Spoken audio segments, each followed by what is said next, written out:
ಹಿಂದಿ, ಹಿಂದುತ್ವ ಇವೆಲ್ಲ ಅಮಿತ್ ಶಾ ಅವರ ಮುಂದಿನ ಹೊಸ ಅಜೆಂಡಾ ಇದ್ದಂಗೆ ಕಾಣಿಸ್ತಾ ಇದೆ. 1 ರ್ಯಾಂಕ್ 1 ಪೆನ್ಷನ್, 1 ನೇಷನ್ 1 ಟ್ಯಾಕ್ಸ್ ಎಲ್ಲ ಇರ್ತಾರೆ. ಒಂದು ಅಂದ್ಕೊಂಡು 1 ನೇಷನ್ 1 ಎಲೆಕ್ಷನ್ ಪ್ರಸ್ತಾಪಕ್ಕೆ ಅದನ್ನು ಸೇರಿಸ್ಕೊತಿದ್ದಾರೇನೋ. ಒಂದು ದೇಶ ಒಂದು ಭಾಷೆ ಅಂತ ಕೈ ಹಾಕಿದೆ. ಹಿಂದಿ ದಿವಸ್ ಇವತ್ತು ಆಚರಿಸ್ಕೊಂಡಿದ್ದಾರೆ ಎಲ್ಲ ಕಡೆ. ಈಗ ಅಮಿತ್ ಶಾ ದೆಹಲಿನಲ್ಲಿ ಒಂದು ಯಾವುದೋ ಕಾರ್ಯಕ್ರಮದಲ್ಲಿ ಮಾತನಾಡಿ, ದೇಶದ ವಿಶೇಷತೆ ಅಂದರೆ ಭಾಷೆ, ಜಗತ್ತಿನ ಯಾವುದೇ ಭಾಷೆಯ ಜೊತೆ ಹೋಲಿಸಿದ ನೋಡಿದಾಗ ನಮ್ಮ ಭಾಷೆಯ ವ್ಯಾಪಕತೆ ಸಮೃದ್ಧತೆಯೇ ಸರ್ವಶ್ರೇಷ್ಠ ಅಂದರು. ಈ ಬೆನ್ನಲ್ಲೇ ಭಾಷೆಗಳು ಮತ್ತು ಉಪಭಾಷೆಗಳ ವೈವಿಧ್ಯತೆ ನಮ್ಮ ರಾಷ್ಟ್ರದ ಶಕ್ತಿ ಅಂತ, ಅದೆಲ್ಲ ಕರೆಕ್ಟ್. ನಮ್ಮ ರಾಷ್ಟ್ರ ಒಂದೇ ಭಾಷೆಯನ್ನು ಹೊಂದುವ ಅವಶ್ಯಕತೆ ಇದೆ, ಇದೇ ಪ್ರಾಬ್ಲಮ್ಮು. ನಮ್ಮ ಸ್ವಾತಂತ್ರ್ಯ ಹೋರಾಟಗಾರರು ಹಿಂದಿಯನ್ನು ರಾಜಭಾಷಾ ಅಂತ ಕರೆದ್ರು. ಯಾರೇನು ಬೇಕಾದ್ರೂ ಕರ್ಕೋಬೋದು. ದಕ್ಷಿಣ ಭಾರತದಲ್ಲಿ ನಾವು ರಾಜಭಾಷಾ ಅಂತ ಕರೀಲಿಲ್ಲ, ನೀವು ಹೇಳ್ಬಿಟ್ಟು ಬೋರ್ಡ್ ಹಾಕ್ಕೊಂಡ್ರಿ ರಾಜಭಾಷಾ ಅಂತ. ಮಾತೃಭಾಷೆಯ ಜೊತೆಗೆ ಹಿಂದಿ ಭಾಷೆಯನ್ನು ಹೆಚ್ಚಾಗಿ ಬಳಸಿ ಅಂದರು. ಇದಕ್ಕೆ BJP ಕಾರ್ಯಾಧ್ಯಕ್ಷ ನಡ್ಡಾ ಅವ್ರು ಯಾರೋ ಧ್ವನಿಗೂಡಿಸ್ಕೊಂಡ್ರು. ಆದರೆ ದಕ್ಷಿಣ ಭಾರತ ಮಾತ್ರ ಕೆಂಡ ಆಗೋಯ್ತು. ಇದಕ್ಕೆ ತಮಿಳುನಾಡಿನ ಸ್ಟಾಲಿನ್ ಇದೇನು ಹಿಂಡಿಯಾನ ಅಂತಂದರೆ ವೈಕೋ, CPIನ ರಾಜಾ, ಪುದುಚೇರಿ ನಾರಾಯಣಸ್ವಾಮಿ, ತೆಲಂಗಾಣಲ್ಲಿ OWIC, ಕರ್ನಾಟಕದಲ್ಲಿ ಸಿದ್ದರಾಮಯ್ಯ, ಹೀಗೆ ಎಲ್ಲರೂ ತಿರುಗು ಬಿದ್ದರು.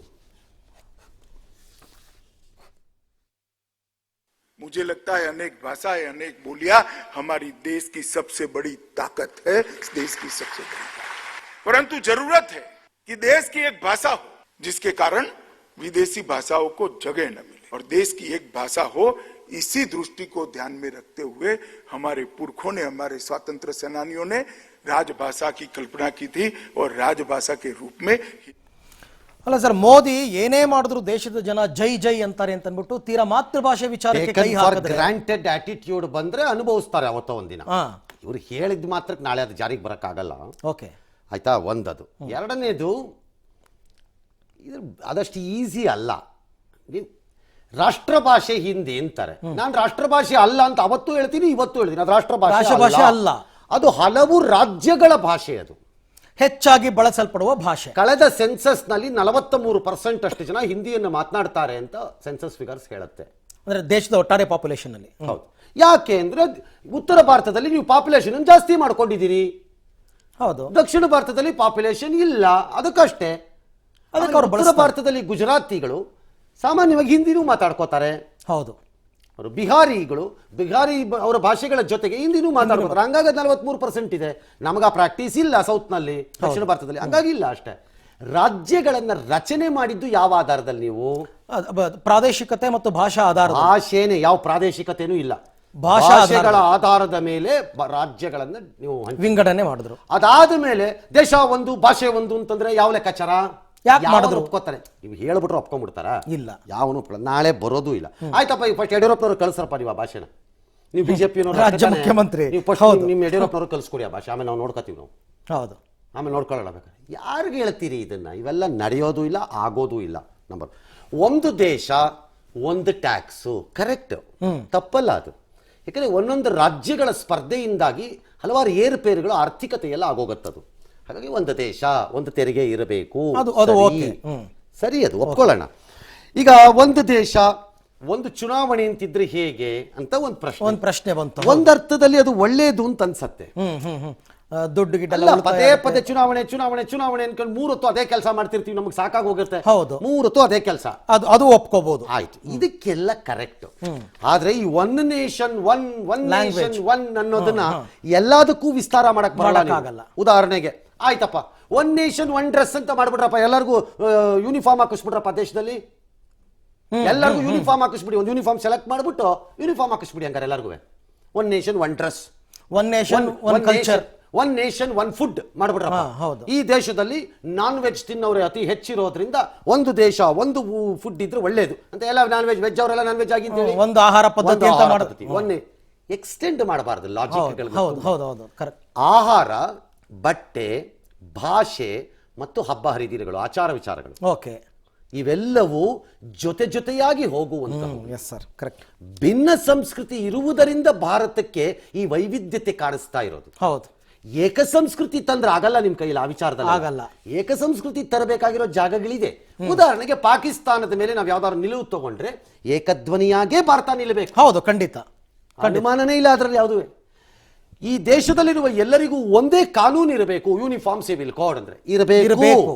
ಹೌದು, ಒಂದೇ ಕಾನೂನು ಇರಬೇಕು ಈ ದೇಶದಲ್ಲಿ. ಯಾವನಿಗೂ ಸೆಕೆಂಡ್ ಕಾನೂನು ಇರಕೂಡದು. ಯಾಕೆ ಇರಬೇಕು ಅವನಿಗೆ? ಹೌದು, ದಟ್ ಇಸ್ ಕರೆಕ್ಟ್.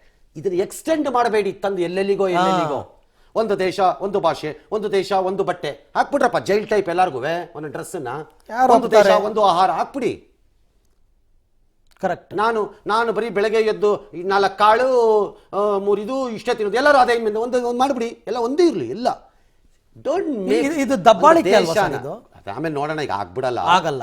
ಒಂದು ದೇಶ ಅಂತಂದ್ರೆ ಅದ್ರಲ್ಲಿ ಆ ವೈವಿಧ್ಯತೆ ಇದ್ದಾಗ ಅದರದ್ದು ಬ್ಯೂಟಿನೇ ಹೊರತು ಜೈಲ್ ತರ ಮಿಲಿಟರಿ ಬ್ಯಾರಕ್ ತರ ಇದ್ರೆ ಆ ಬ್ಯೂಟಿ ಇರಲ್ಲ ದೇಶಕ್ಕೆ. ಇದನ್ನು ಅರ್ಥಕೋಬೇಕು. ಬಿಜೆಪಿ ಹಿಂದಿ ಉತ್ತರ ಭಾರತೀಯರ ಪಕ್ಷ ಅಂತ ಅನ್ನಿಸ್ಕೊಳ್ಳೋದನ್ನ ಮತ್ತೆ ಮತ್ತೆ ಸಾಬೀತು ಮಾಡಕ್ ಹೋಗ್ಬೇಡಿ ಅಂತ ವಿಚಾರದಲ್ಲಿ. ಹಾಗಾದ್ರೆ ಇವ್ರ ಉದ್ದೇಶ ಏನು? ಯಾಕೆ ಹಿಂಗೆ ಹೇಳ್ತಾರೆ ತಳ್ಳಿ ನೋಡ್ತಾರೆ ಆಗತ್ತಾ ಅಂತ. ದಕ್ಷಿಣ ಭಾರತದಂತವ್ರು ಮಾತ್ರ ತಿರುಗಿ ಬೀಳ್ತಾರೆ ಗ್ಯಾರಂಟಿ. ಇನ್ನೊಂದು 25 ಕರ್ನಾಟಕದವ್ರು ಬಿಡ್ತಿರೋ ಗೊತ್ತಿಲ್ಲ. ನಮ್ಮಷ್ಟು ರಣಹೇಡಿಗಳು ಇತ್ತೀಚಿನ ದಿನಗಳಲ್ಲಿ ಭಾಷೆ ವಿಚಾರದಲ್ಲಿ ಯಾರೂ ಇಲ್ಲ. ಬಟ್ ಹೋರಾಟ ಶುರು ಅಯ್ಯೋ ನೋಡಿದೀನಿ ಎಲ್ಲ ಕನ್ನಡದ್ದು ಒಂದು 50, 40, 60, 76, 36, 186 ಸಂಘಟನೆ ಮಾಡ್ಕೊಂಡಿದಾರಲ್ಲ, ಅವ್ರಗಳದ್ದು ಮಾತ್ರ ಇದು. ಅವ್ರು 76 ಜನ ಓಡಾಡ್ತಾರೆ ಒಂದು ಶಾಲೆ ಹಾಕೊಂಡು ಅಷ್ಟೇ. ಅವರಲ್ಲೂ ಒಂದಿಲ್ವಲ್ಲ, ಅವರಲ್ಲೂ ಒಗ್ಗಟ್ಟಿಲ್ಲ. ಹಂಗಾಗಿ ಇದೆಲ್ಲ ಬರೀ ಇದು.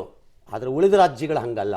ಅಂದ್ರೆ ಭಾಷಾಭಿಮಾನ ಅನ್ನೋದಕ್ಕೆ ಭಾರಿ ಪ್ರಾಮುಖ್ಯತೆ ಕೊಡ್ತಾರೆ ಅವರು. ಭಾರಿ ಪ್ರಾಮುಖ್ಯತೆ. ಭಾಷೆಯ ವಿಚಾರದಲ್ಲಿ ದಕ್ಷಿಣ ಭಾರತದಲ್ಲಿ 3 ಪ್ರಮುಖ ಘಟನೆಗಳನ್ನು ನೀವು ಗುರುತಿಸಲೇಬೇಕು.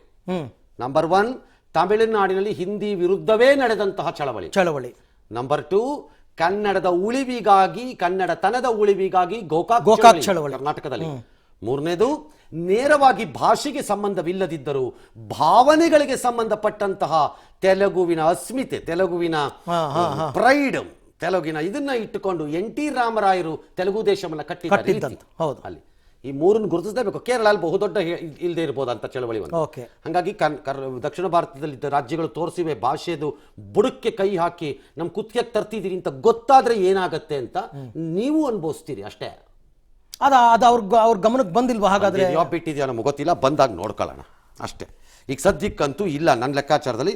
ಇವ್ರಿಗೆ ಆ ತಾಕತ್ತಿಲ್ಲ, ಧೈರ್ಯ ಇದ್ರೆ ಇಂಪ್ಲಿಮೆಂಟೇಷನ್ ಟ್ರೈ ಮಾಡ್ಲಿ, ನೋಡೋಣ. ಆಗ ಟೂತ್ ಅಂಡ್ ನೈಲ್ ಏನಾರು ಆಗೋಗ್ಲಿ, ಡೂ ಆರ್ ಡೈ ಅನ್ನೋ ಲೆಕ್ಕಾಚಾರ ಹೋರಾಟ ಆಗಿಸ್ಬೇಕು ಜನರ ಹತ್ರ.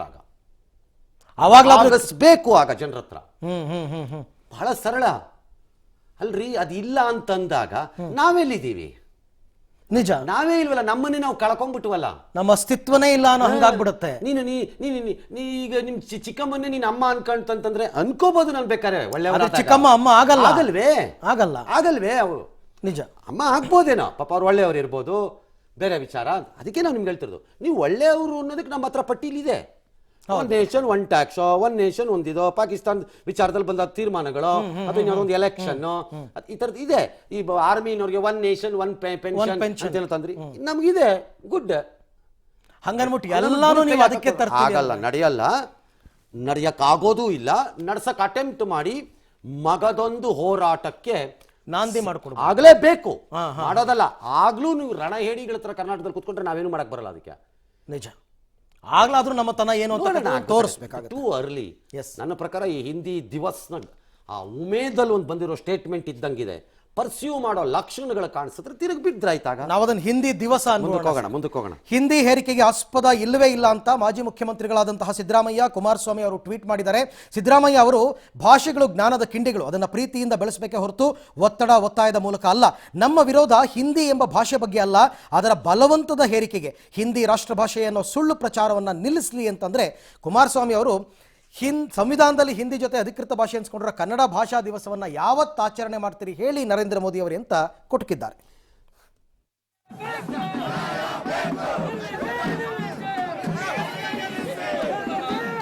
ಯಾವ ಹಿನ್ನೆಲೆಯಲ್ಲಿ, ಯಾವ ಸಂದರ್ಭದಲ್ಲಿ, ಯಾವ ಕಾರಣಕ್ಕೆ ಹೇಳಿದ್ದಾರೆ ಅನ್ನೋದನ್ನ ಅರ್ಥೈಸ್ಕೊಂಡ ನಂತರ ಅದನ್ನ ಹೇಳ್ಬೋದು. ಇಲ್ಲ ಯಾವುದೋ ಒಂದು ಸಂದರ್ಭನ ಅದು ವ್ಯಾಪಕಗೊಳಿಸೋಕ್ಕಾಗಲ್ಲ. ಭಾರತೀಯ ಜನತಾ ಪಾರ್ಟಿ ನಿಲುವು ಭಾಳ ಸ್ಪಷ್ಟ ಇದೆ. ಯಾವುದೇ ಪ್ರಾದೇಶಿಕ ಭಾಷೆ, ಅಲ್ಲಿಯ ಸಂಸ್ಕೃತಿ, ಅಲ್ಲಿಯ ಬೆಳವಣಿಗೆಗೆ ಅಡ್ಡಿಯಾಗುವಂಥ ಯಾವುದೇ ನಿಲುವನ್ನು ಭಾರತೀಯ ಜನತಾ ಪಾರ್ಟಿ ತಗೊಳ್ಳೋದು.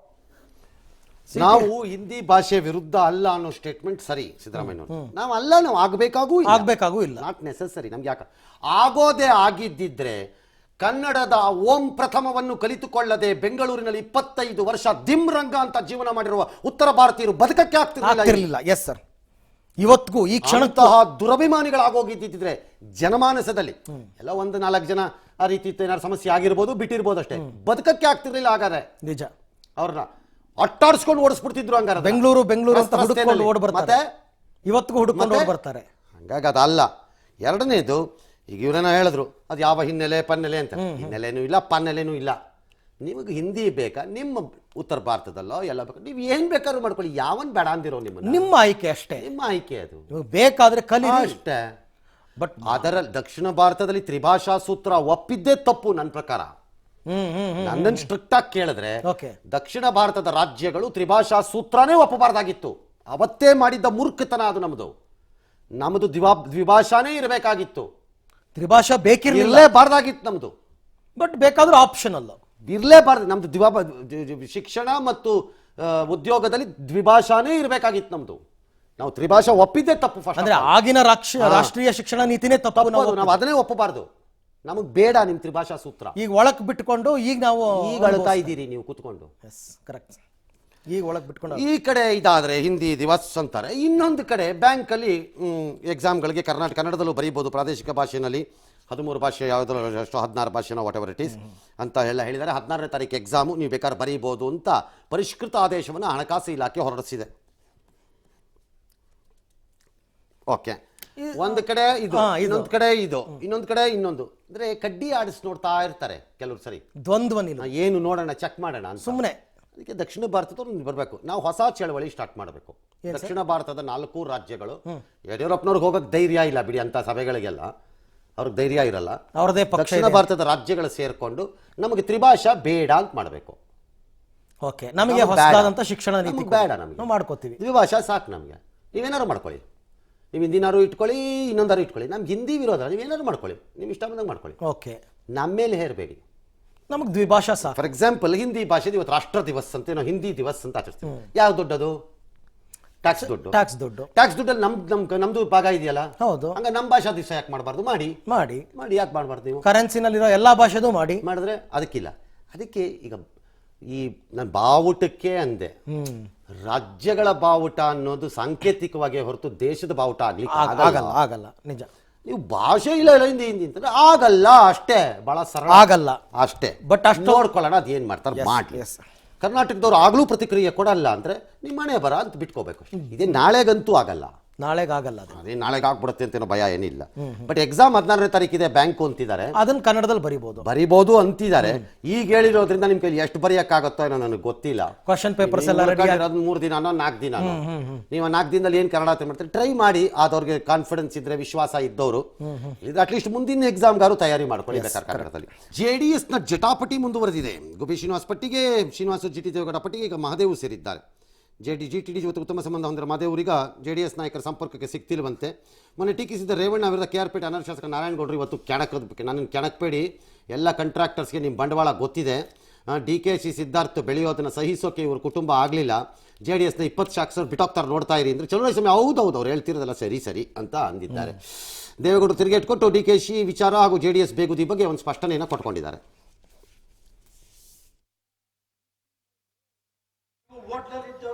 ಅವು ಆ ಹೋಟ್ಲಲ್ಲಿ ಚೆಂಡಲ್ಲಿ ಬಿದ್ದಿರ್ತಾವು. ನೀವು ಅಂತವನ್ನೆಲ್ಲ ಕರ್ಕೊಂಡು ಬಂದ್ಬಿಟ್ಟಿರ್ಲಿ ಕೆಲಸ ಮಾಡಪ್ಪ ಅಂದ್ರೆ ಏನ್ ಮಾಡ್ತಾವು, ಎಲ್ಲಿ ಬೇರೆ ಸಿಗ್ತದೆ ಅಲ್ಲಿ ಹೋಗ್ತಾರೆ. ಇಡೀ ಕರ್ನಾಟಕ ಗೊತ್ತಿದೆ ರೇವಣ್ಣ ಸಾಹೇಬ್ರ ಬಗ್ಗೆ. ನಾನು ಕಮಿಷನ್ ತಗೊಳ್ತಾ ಇದ್ದೀನಿ ಅಂತ ಹೇಳ್ತಾ ಇದ್ದೀರಾ? ಬಾಯ್ ಬಿಡ್ಬೇಕಾ ನಾನು? ಇಡೀ ಕರ್ನಾಟಕದ ಎಲ್ಲಾ ಕಾಂಟ್ರಾಕ್ಟರ್ಗಳು ಗೊತ್ತು ರೇವಣ್ಣ ಸಾಹೇಬ್ರ ಏನು ಅಂತೇಳಿ. DK ಶಿವಕುಮಾರ್ ಅವರು ಒಳಗೆ ಹೋಗ್ಬೇಕಾದ್ರೆ ಕಾರಣ ಯಾರು ಅಂತೇಳಿ ಸಂದರ್ಭ ಬರುತ್ತೆ, ಗೊತ್ತಾಗುತ್ತೆ. ಕಬ್ಬಿಣ ಲೋವಾನೇ ಕಟ್ ಮಾಡಿದೆ ಅಂತ ಹೇಳಿಕ್ ಬಯಸ್ತಾ ಇದ್ದೀನಿ. ಕಳೆದ 6-7 ವರ್ಷದಿಂದ ನಡೀತಾ ಇತ್ತು. DK ಶಿವಕುಮಾರ್ ಅವರು ಮತ್ತೆ SN ಕೃಷ್ಣ ಅಳಿಯನ್ನ ನಾವು ಜೈಲ್ ಪಾಲ್ ಮಾಡಬೇಕು ಅಂತೇಳಿ ನಮ್ಮ ಒಕ್ಕಲಿಗ ಸಮುದಾಯದ ಸಾರ್ವಜನಿಕರು, ಮುಖಂಡರುಗಳು, ಗಣ್ಯ ವ್ಯಕ್ತಿಗಳು ತೀರ್ಮಾನ ಮಾಡ್ತಾರೆ. ಕುಮಾರಸ್ವಾಮಿ ಅವರದು ಹೋಗಿರೋದು ತಪ್ಪೋ ಸರಿಯೋ ಹೋಗ್ಲಿಲ್ವೋ. DK ಶಿವಕುಮಾರ್ 1.5 ವರ್ಷದಿಂದ ಅವ್ರಿಗೋಸ್ಕರ ಎಫರ್ಟ್ ಹಾಕಿದ್ರು, ಶ್ರಮ ಹಾಕಿದ್ರು. ಜನರ ತೀರ್ಮಾನಕ್ಕೆ ಬೇಡ. DK ಶಿವಕುಮಾರ್ ಅವ್ರ ಬಗ್ಗೆ ಅವರು ಡೆಲ್ಲಿಗೆ ಹೋಗಕ್ಕೆ ಮುಂಚೆ ನಮ್ಮ ಮನೆಗೆ ಬಂದು ಅವ್ರಿಗೆ ಹೇಳಿದ ಧೈರ್ಯವಾಗಿ ಹೋಗಪ್ಪ, ಎದುರಿಸು, ದೈವ ಇದ್ದಾನೆ, ಕೋರ್ಟ್ ಮುಖೇನ ನಾವು ಗೆಲ್ಲಬೇಕಾಗತ್ತೆ, ಕೋಆಪರೇಟ್ ಮಾಡ್ತೀನಿ, ನಾನು ಹಾಗೆಯೇ ಹೋಗ್ತೀನಿ ಅಂತ ಹೇಳಿ ಹೋದ್ರು. 20 ಜನ ರೆಡಿ ಇದ್ದಾರೆ. 20 ಜನ ಪಾರ್ಟಿ ಬಿಡಕ್ ರೆಡಿ ಆಗೋಗಿದ್ದಾರೆ. ದೇವೇಗೌಡರು, ಕುಮಾರಣ್ಣ, ರೇವಣ್ಣ ಸಾಹೇಬ್ರು, ಹಿರೀಕರೆಲ್ಲ ಅವರನ್ನ ನಿಜವಾಗ್ಲೂ ಚೆನ್ನಾಗಿ ನೋಡ್ಕೊಂಡು ಜೊತೆಲಿ ಇಟ್ಕೊಳ್ಳಿ ಅಂತ ನಾವ್ ಹೇಳಿಕ್ ಬಯಸ್ತಾ ಇದೀವಿ. ನಿಮ್ಮ ಪಾರ್ಟಿಯಿಂದ ಬಹಳ ಜನ ಓಡೋಗ್ತಾರೆ ಅಂತಾರೆ. ಯಾರು ಓಡೋಗೋದು ಇಲ್ಲ. ಇಲ್ಲೇ ಕಾಂತರಾಜನು ಇಲ್ಲೇ ಇದ್ದಾರೆ. ಶಾಸಕರು ಅವರೇ ಹೇಳ್ತಾ ಇದ್ರು, ನಾನೇನೋ ಪರಮೇಶ್ವರ್ ಸೀಟ್ ಬಿಟ್ಕೊಟ್ಟು ಓಡೋಗ್ಬಿಡ್ತೀನಿ ಅಂತ ಹೇಳಿ. ನಾನು ಅದಕ್ಕೆ ಮುಂಚೆ ಹೇಳ್ತೀನಿ, ನಾನು ಯಾರಿಗೂ ದೋಷ ಕೊಡೋದಿಲ್ಲ, ಅದ್ರ ಬಗ್ಗೆ ವರಿ ಮಾಡ್ಕೋಬೇಕಾಗಿಲ್ಲ. ಸರ್ ಇಲ್ಲಿ ಒಂದು ಚರ್ಚೆ ಆಗ್ತಾ ಇರತಕ್ಕಂಥ ಬಹಳ ಮುಖ್ಯವಾದ ವಿಚಾರ, ಅವ್ರು ನಾರಾಯಣಗೌಡರು ಏನೇನೋ ವಿಚಾರ ಮಾತಾಡಿದ್ದಾರೆ. ಡಿ ಕೆ ಶಿವಕುಮಾರ್ ವಿಚಾರದಲ್ಲಿ ಕುಮಾರಸ್ವಾಮಿ ನಡ್ಕೊಂಡಿದ್ದು ಸರಿನಾ ತಪ್ಪಾ ಅಂತಕ್ಕಂಥದ್ರ ಬಗ್ಗೆ ಚಲುವರಾಯ ಸ್ವಾಮಿ ಹೇಳಿದ್ರಲ್ಲ ಅದೇ ಸರಿ. ಅಂದ್ರೆ ಸಮುದಾಯದವರು ನಿರ್ಧಾರ ಮಾಡ್ತಾರೆ. ಎಕ್ಸಾಕ್ಟ್ಲಿ. ನಾವು ನೀವು ಅದಕ್ಕೆ ಜಡ್ಜ್ಮೆಂಟ್ ಕೊಡಬಾರ್ದಲ್ಲ, ಕೊಡಬೇಕಾಗಿಲ್ಲ. ಅದು ವೈಯಕ್ತಿಕವಾದಂತಹ ನಿಲುವುಗಳಾಗ ಬಿಡಬಹುದು. ಆದರೆ ನೈತಿಕವಾಗಿ ಮತ್ತು ಗೆಳೆತನದ ಆಧಾರದಲ್ಲಿ ಏನು ಮಾಡಬೇಕಿತ್ತು ಅನ್ನೋದು ಎಲ್ಲರಿಗೂ ಗೊತ್ತಿದೆ. ಅದನ್ನೇ ಪ್ರಶ್ನೆ ಮಾಡ್ತಾ ಇರೋದು ಇವಾಗ ಎಲ್ರಿಗೂ ಗೊತ್ತಿದೆ. ಅದನ್ನು ಅವರೇ ತೀರ್ಮಾನ ಮಾಡ್ತಾರೆ. ಬನ್ನಿ. ಓಕೆ, ಎಐಸಿಸಿಗೆ 5 ಕೋಟಿ ಕಪ್ಪ ಕೊಟ್ಟ ಆರೋಪದ ಮೇಲೆ ಡಿಕೆಶಿ ಮತ್ತೋರ್ವ ಅತ್ಯಾಪ್ತ ವಿಜಯ್ ಮುಳುಗುಂದ್ ಅವರಿಗೂ ಕೂಡ ಈಗ ಇಡಿ ಸಮನ್ಸ್ ಕೊಟ್ಟಿದೆ. ಇನ್ನು ತುಘಲಕ್ ಠಾಣೆಯಲ್ಲಿದ್ದ ಡಿಕೆಶಿಯನ್ನ ಇವತ್ತು ಕೂಡ ಲೋಕನಾಯಕ್ ಭವನಕ್ಕೆ ಕರೆಸಿಕೊಂಡ ಅಧಿಕಾರಿಗಳು ವಿಚಾರಣೆ ನಡೆಸಿದರು. ಈ ವೇಳೆ ಡಿಕೆಶಿ ಆರೋಗ್ಯದಲ್ಲಿ ಮತ್ತೆ ಏರುಪೇರಾಗಿ ಮಧ್ಯಾಹ್ನದ ಹೊತ್ತಿಗೆ ಹೈ ಬಿಪಿ ಕಾಣಿಸಿಕೊಂಡಿತು. ಹೀಗಾಗಿ RML ಆಸ್ಪತ್ರೆಗೆ ರವಾನೆ ಮಾಡಲಾಯಿತು. ಬಿಪಿ ಜೊತೆಗೆ ಜ್ವರ ಕಾಣಿಸಿಕೊಂಡ ಕಾರಣ ಆಸ್ಪತ್ರೆಯಲ್ಲೇ ವಿಶ್ರಾಂತಿಗೆ ಅವಕಾಶ ನೀಡಲಾಗಿದೆ. ಕುಟುಂಬಸ್ಥರಿಗೆ ಮಾತ್ರ ಅವಕಾಶವನ್ನು ಕೊಡಲಾಗಿದೆ. ಈ ಎಲ್ಲದರ ಮಧ್ಯೆ ಮುಖ್ಯಮಂತ್ರಿಗಳು ಇವತ್ತು ಬೆಳಗಾವಿ ಜಿಲ್ಲೆ ಬಿಜೆಪಿ ಸಭೆ ಕರೆದಿದ್ರಂತೆ. ಅದು ಪ್ರವಾಹದ ವಿಚಾರದಲ್ಲಿ. ಏನ್ ಮೀಟಿಂಗ್ ಮೇಲ್ ಮೀಟಿಂಗು, 4 ಕಾಲಾಣಿ ಕಾಸಿಲ್ಲ. ಇಲ್ಲ, ಅದು ಚರ್ಚೆ ಆಗಿದೆ ಇವತ್ತು. ಒಂದ್ ಕಾಸಿಲ್ಲ. ಅದು ಸಿಎಂ ಸಭೆಯಲ್ಲಿ ಎಲ್ಲ ಶಾಸಕರು ಎಗರು ಬಿದ್ರಂತೆ. ಏನ್ ಎಗರು ಬೀಳ್ತಿರೋ, ಎಲ್ಲ ಶಾಸಕರು ಬೆನ್ಮೂಳೆ ಮುರ್ಕೊಂಡು ಕೂತಿದ್ದೀರಿ ನೆಮ್ಮದಿಯಾಗಿ. ತಾತ್ಕಾಲಿಕ ಶೆಡ್ಡಿ ಮಾಡ್ಕರ ಹಣ ಕೊಡಿ, ತಲೆ ಎತ್ತಕ್ಕಾಗ್ತಾ ಇಲ್ಲ. ಕ್ಷೇತ್ರದಲ್ಲಿ ಜನ ಕ್ಯಾಕರ್ ಸುಗೀತಿದ್ದಾರೆ ಅಂತ. ಕ್ಯಾಕರ್ ಸುಗಿಯೋದಲ್ಲ, ಅಟ್ಟಿಸ್ಕೊಂಡು ಹೋಗ್ಬೇಕು ನಿಮ್ಮನ್ನೆಲ್ಲ ಹೇಳ್ತೀನಿ. ಜನ ಆ ಲೆವೆಲ್ಗೆ ಬರ್ಬೇಕು ನಿಮಗೆ, ಆಯ್ತಾ? ಇನ್ನು ಅದ್ಯಾವುದೋ ಈ ಮಧ್ಯದಲ್ಲಿ ಬ್ಯಾಂಕ್ನವ್ರು ಮಾತ್ರ ಅರೆಸ್ಟ್ ವಾರೆಂಟ್ ಹೊರಡಿಸಿದ್ದಾರೆ. ಅದು ಯಾರಿಗೆ? ಅವ್ನು ಎಷ್ಟೋ 8 ಎಕರೆನೋ 6 ಎಕರೆನೋ ಇದೆ, ಫ್ಲಡ್ಡಲ್ಲಿ ಕೊಚ್ಕೊಂಡ್ಬಿಟ್ಟೋಗಿದೆ. ಅದು ಏನ್ ಮಾಡ್ತಾರೆ ಪಾಪ, ಏನು ಮಾಡಬೇಕು ಅಂತಂತ. ಇದೆಲ್ಲ ಹಿಂದಿನ ಸರ್ಕಾರದ ಸಾಲ ಮನ್ನಾ ಗೊಂದಲ. ಅಂದ್ರೆ ಸಾಲ ಮನ್ನಾ ಗೊಂದಲ ಹಾಳಾಗೋಗ್ಲಿ, ಬಂದಿರೋ ಪ್ರವಾಹಕ್ಕೆ ಏನ್ ಕಡ್ದು ಕೊಮಟೆ ಹಾಕಿದಿರಿ ಅನ್ನೋದು ಫಸ್ಟ್. ಅದಕ್ಕೆ ಯಾರು ಉತ್ತರ ಹೇಳ್ತಾರೆ? ಸಾಲ ಮನ್ನಾ ಮನೆ ಹಾಳಾಗ್ಲಿ, ಅದೇ ಇದನ್ನ ಹೇಳಿ ನೀವೇನ್ ಕಡ್ದು ಕೊಮಟೆ ಹಾಕಿದಿರಿ ಪ್ರವಾಹಕ್ಕೆ ಅನ್ನೋದನ್ನ ತಾತ್ಕಾಲಿಕ ಶೆಡ್ಗೆ ಬೇಡ್ಕೊತಾ ಇದ್ದಾರೆ ಪಾಪ ಜನ. ಯಾರೋ ರೈತರು ಕಾಫಿ ತೋಟ ಕಳ್ಕೊಂಡು ಅವರೇ ಗುಂಡು ಹೊಡ್ಕೊಂಡು ಸತ್ತೋಗ್ಬಿಟ್ಟಿದ್ದಾರೆ ಪಾಪ. 4,60,000 ಸಾಲ ತಗೊಂಡಿದ್ವಿ. ಈಗ 4 ಲಕ್ಷ ಚಿಲ್ಲರ ಬಡ್ಡಿ ಮಾಡಿದಾರು. ಮಳೆ ಪ್ರಭಾವ ಹೆಚ್ಚಾಗಿ ನಾವು ಎಲ್ಲ ಪೀಕ್ ಆಗಿ ಎಲ್ಲ ಕಳ್ಕೊಂಡು ಎಲ್ಲ ಮುಳುಗಡೆ ಆಗಿ ಹೋದವು ನಮ್ಮ. ಅದಕ್ಕಾಗಿ ನಮ್ಗೆ ತುಂಬಕ್ಕೆ ಆಗಲಿಲ್ಲ. ಅದಕ್ಕಾಗಿ ನಾವು ತುಂಬೋದಕ್ಕಾಗಿ ಅವ್ರಿಗೆ ಅರೆಸ್ಟ್ ವಾರೆಂಟ್ ತೆಗೆದಾರೆ ಪೊಲೀಸರಿಗೆ. ತಕ್ಷಣ 5 ಲಕ್ಷ ರೂಪಾಯಿ ಪರಿಹಾರ ಕೊಡೋಕೆ ಕೇಳಿದ್ದೇನೆ. ನಾನು ಒಂದೇ ಒಂದು ನಮ್ಮ ರೈತರಲ್ಲಿ ವಿನಂತಿ ಮಾಡುವಂಥದ್ದು, ಸಾಲ ಮಾಡಿದರೆ ಅದಕ್ಕೆ ಪರಿಹಾರ ಏನು ಅಂತ ಬೇರೆ ಮಾರ್ಗ ಹುಡ್ಕೋಣ. ಸಾಲ ಬೇಕಾದ್ರೆ ಮನ್ನಾ ಮಾಡೋಣ, ಆದರೆ ಮನ್ನಾ ಮಾಡೋಣ ಮಾಡ್ತಾ ಇರಿ. ಇನ್ನೊಂದು ಎಲೆಕ್ಷನ್ ಬರೋವರೆಗೂ ಮಾಡಬೇಡಿ. ಆಮೇಲೆ ತೋರಿಸ್ಬಿಟ್ಟು ಓಟ್ ಹಾಕಿಸ್ಕೊಳ್ಳೋರು. ತಾತ್ಕಾಲಿಕ ಶೆಡ್ಗೂ ದುಡ್ಡು ಕೊಟ್ಟಿಲ್ಲ. ಓಟ್ ಹಾಕೊಟ್ಟಿದೀವಲ್ಲ, 25 ಜನರಿಗೆ ತೋರಿಸ್ತಾ ಇದ್ದೀರಲ್ಲ ಪಾಪ ತಮ್ಮ ಪ್ರೀತಿನ, ವಿಶ್ವಾಸನ, ಕಾಳಜಿನ. ಒಂದು ಮಾತು ಕೇಳಕ್ಕಾಗಿಲ್ಲ ಅವರಿಗೆ ದುಡ್ಡನ್ನ. ನನ್ಗೆ ಅರ್ಥ ಆಗದೆ ಇರೋದು, ಇಷ್ಟು ಮಾತಾಡ್ತಿದ್ರಲ್ಲ ಬಿಜೆಪಿನವರು, ಹೌದು ಯಾಕಪ್ಪ ಒಬ್ರು ಮಾತಾಡಲ್ಲ? ಯಾರು ಧ್ವನಿನೇ ಇಲ್ಲ, ಧ್ವನಿನೇ ಇಲ್ಲ. ಇವಾಗ ಒಬ್ರಾರು ಮಾತಾಡ್ರಪ್ಪ ನೋಡೋಣ. ಒಬ್ರು ಇಲ್ವಲ್ಲ.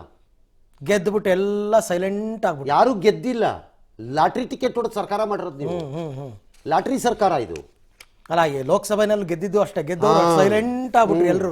ಗೆಲ್ಸಿದ ತಕ್ಷಣ ಜನ ಇಲ್ಲ ಜನ ಬಿಡಿ. ನೀವು ಆಯ್ತು, ನಿಮ್ಮನ್ನು ನಾವು ಟೆಸ್ಟ್ ಮಾಡೋಕ್ಕಾಗತ್ತಾ ಪಾಪ. ಕದನ ವಿರಾಮ ಉಲ್ಲಂಘನೆ ಮಾಡಿ ಉದ್ದಟತನ ತೋರಿದಂತಹ ಪಾಕಿಸ್ತಾನಿ ಸೈನಿಕರು ಇದೀಗ ತಮ್ಮ ಸೈನಿಕರ ಶವ ಪಡೆಯೋದಕ್ಕೆ ಬಿಳಿ ಧ್ವಜವನ್ನು ಪ್ರದರ್ಶನ ಮಾಡಿ ಅಂಗಲಾಚಿದ್ದಾರೆ. POK ಬಳಿಯ ಹಾಜಿಪುರ ಸೆಕ್ಟರ್ನಲ್ಲಿ ಪಾಕ್ ಸೈನಿಕ ಗುಲಾಂ ರಸೂಲ್ನನ್ನ ನಮ್ಮ ಯೋಧರು ಹೊಡೆದು ಉಡಾಯಿಸಿದರು. ಆತನ ಶವವನ್ನು ಪಡೆಯೋದಕ್ಕೆ ಬಿಳಿ ಧ್ವಜವನ್ನು ಪ್ರದರ್ಶನ ಮಾಡಿದ್ದಾರೆ. ಈ ಮಧ್ಯೆ ಅಲ್ ಖೈದಾದ ಲ್ಯಾಡನ್ ಪುತ್ರ ಹಮ್ಜಾನನ್ನ ಪಾಕ್ ಅಫ್ಘಾನ್ ಪ್ರದೇಶದಲ್ಲಿ ಅಮೆರಿಕ ಬೇಟೆಯಾಡಿದೆ. ಬಿಳಿ ಧ್ವಜ ಹಿಡಿದು ಅಂಗಲಾಚಿ ಭಿಕ್ಷುಕರ ತರ ಬೇಡ್ಕೊಂಡಿದ್ದು ಪಾಕಿಸ್ತಾನ. ಅದು ಆಗಿ ಶವ ಎತ್ಕೊಂಡು ಹೋದ ತಕ್ಷಣ ಅದಾದ್ಮೇಲೆ ಗುಂಡು ಹೊಡೆದಿದ್ದಾರೆ. ಬಸ್ಗಳ ಮೇಲೆ, ಸ್ಕೂಲ್ ಮಕ್ಕಳ ಮೇಲೆಲ್ಲ ಹೊಡೆದಿದ್ದಾರೆ. ಇವರು ದೇಶ, ಇವರು ಹೇಡಿಗಳು. ಬಾಂಬ್ ಹಾಕ್ತಿವಿ, ಅದಾಗ್ತಿವಿ, ಬಾಂಬ್ ಹಾಕ್ತಿವಿ. ಅಮೆರಿಕ ಹಮ್ಜಾ ಹೊಡಿಬಹುದು ಪಾಕ್ ಅಫ್ಘಾನಿಸ್ತಾನ. ನಮ್ಮವರು ಅಷ್ಟೇ ಅಟ್ಟಿಸ್ಕೊಂಡು ಹೊಡೆದು ಬರ್ಬೇಕು ಇನ್ನೊಂದು ಸರ್ತಿ. ಅದು ಅವ್ರದೇ ಜಾಗ, ಅಲ್ಲೂ ಹೆದರಿಕೆ ಅವ್ರಿಗೆ. ಆ ಹೆದರಿಕೆ ಶುರುವಾಗಿ ನೆಕ್ಸ್ಟ್ ಟೈಮ್ ಬಿಳಿ ಬಾವುಟ ಹಿಡ್ಕೊಂಬಂದ್ರೆ ಬಾಡಿ ಎತ್ಕೊಂಡು ಹೋಗಕ್ಕೆ ಬಿಡಬಾರ್ದು. ಇರುವೆ ಎಲ್ಲವೂ ತಿಂದು ಬಿಡಬೇಕು, ಅಲ್ಲಿವರೆಗೂ ಮುಟ್ಟಬಾರ್ದು. ಆಕ್ಚುಲಿ ನಮ್ಮ ಸಂಸ್ಕೃತಿ ಅಲ್ಲ, ಹಾಗಾಗಿ ಬಿಡ್ತೀವಿ ನಾವು ಅಷ್ಟೇ. 15 ದಿನದಿಂದ ಜಾರಿಯಲ್ಲಿದ್ದಂಥ ಹೊಸ ದಂಡದ ಬದಲಿಗೆ ಹಳೆ ದಂಡ ತಗೋಬೇಕು ಅಂತ ಪೊಲೀಸ್ನವ್ರಿಗೆ ಸರ್ಕಾರ ಮೌಖಿಕ ಆದೇಶ ಕೊಟ್ಟಿದ್ದಾರಂತೆ. ಆದರೂ ಪೊಲೀಸ್ನವ್ರು ಹಳೆದನ್ನು ವಸೂಲಿ ಮಾಡ್ಕೊಂಡು ನಿಂತಿದ್ದಾರೆ. ಈಗ ಭಾಸ್ಕರ್ ರಾವ್ ನಾವೇನು ಮಾಡಲ್ಲ, ಅಧಿಕೃತವಾಗಿ ನಮಗೆ ಬಂದಿಲ್ಲ ಅಂದರೆ ಸಾರಿಗೆ ಮಂತ್ರಿಗಳು ಇಲ್ಲ ನಾವು ಕೊಟ್ಟು ಹೇಳಿದ್ದೀವಿ, 2-3 ದಿನದಲ್ಲಿ ಮುಗಿಸ್ಬಿಡ್ತೀವಿ, ಮಾಡಿಸ್ಬಿಟ್ಟು ಅಂತ ಹೇಳಿದ್ದಾರೆ. ಪೊಲೀಸ್ನವರು ಅಲ್ಲಿವರೆಗೂ ಸ್ವಲ್ಪ ಸುಮ್ಮನಿರಿ, ಯಾವುದೋ ಒಂದು ದಂಡ ತಗೊಳ್ಳೋರಂತೆ, ಬೇಡ ಅಂದಿಲ್ಲ. ಹೌದು, ಬಟ್ ಇವತ್ತು ಫುಲ್ ಚೆಕ್ ಮಾಡಿದಾಗ ಎಲ್ಲ ಹೊಸ ದಂಡನೇ ತಗೋತಾ ಇದ್ದಾರೆ. ಅದೇ ತಗೋಬಾರ್ದು, ಹಳೆ ದಂಡನೇ ತಗೊಳ್ಬೇಕಾದ್ರೆ ನೀವು, ನಾನು ತಗೋಬೇಡಿ ಅಂತ. ಆದರೆ ಅದ್ರಲ್ಲಿ ಕೆಲವು ಉಲ್ಲಂಘನೆಗಳನ್ನ ನೀವು ದಂಡ ಕಡಿಮೆ ಮಾಡಬೇಕಾಗೂ ಇಲ್ಲ.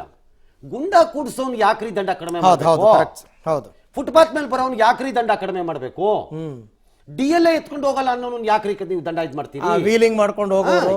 ಯಾವ್ದಕ್ಕೆ ತುಂಬಾ ಗೌರವ ಇದು ತೋರಿಸ್ಬೇಕು, ಅನುಕಂಪ ತೋರಿಸ್ಬೇಕು ಅಂದ್ರೆ ನಾನು ಅವತ್ತೇ ಹೇಳ್ದಂಗೆ ಆಕ್ಸಿಡೆಂಟಲಿ ಸಿಗ್ನಲ್ಗಳು ಜಂಪ್ಗಳಾಗ್ತಾ ಇರ್ತವೆ ಅಂತವು ಕೊಂಚೂರು ಇದು ತೋರಿಸಿ. ಹೌದು, ಬಟ್ ಬುದ್ಧಿ ಕಲಿಸ್ಲೇಬೇಕು ಇಂಥವ್ರಿಗೆ, ಹಾಕ್ಲೇಬೇಕು. ಬುದ್ಧಿ ಕಲಿಸದೆ ಇನ್ನೇನ್ ಮಾಡು?